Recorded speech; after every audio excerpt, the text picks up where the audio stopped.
As episode 4 kicks off, we're greeted with the sudden appearance of a recap. Because apparently the producers decided that this week, we all needed a gentle reminder of what happened in the last episode. Just in case we forgot in the last 23 minutes, Shadis begins his character assessment and as he delves into each cadet's strengths and weaknesses.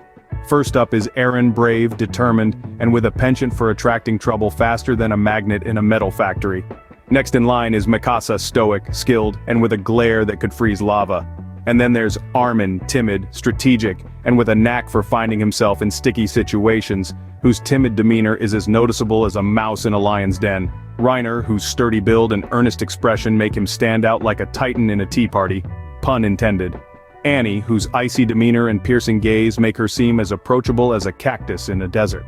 Bertolt, whose unassuming presence and quiet demeanor make him blend into the background like a chameleon in a forest.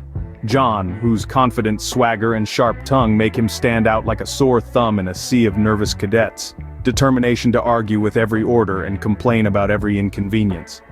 Sasha, whose cheerful demeanor and insatiable appetite make her a unique presence among the cadets, especially when there's food involved. Nobody attack a plate of rations with such gusto.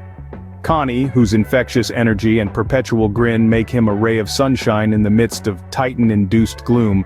He's like the official morale booster of the group, always smiling, even when a Titan's about to snack on him. Ah, the classic training montage, because nothing says bonding time like beating each other senseless in the name of self-improvement.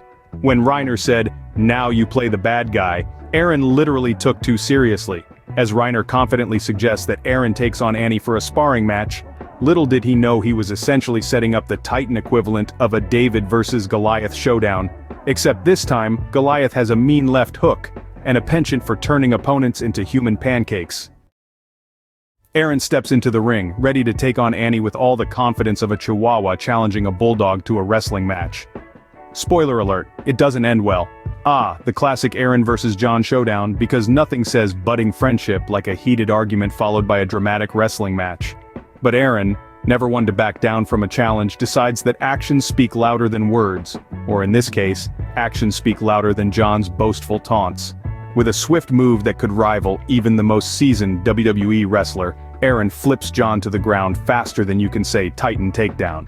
And as John lies there staring up at the sky in a mixture of shock and humiliation, it's clear that he's learned a valuable lesson.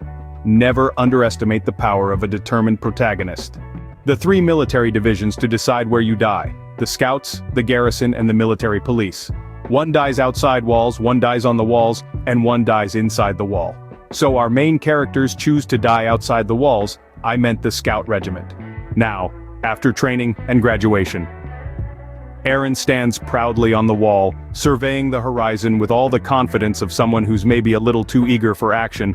Little does he know that his moment of triumph is about to be rudely interrupted by the sudden appearance of the colossal Titan. Because apparently, the Titan equivalent of a party crasher is a 60-meter-tall behemoth with a talent for dramatic entrances. But fear not, dear viewers, for Eren is nothing if not determined. And as he squares off against the colossal Titan with all the determination of a kid who's just been told he can't have dessert until he finishes his vegetables, it's clear that he's not going down without a fight. The classic cliffhanger ending.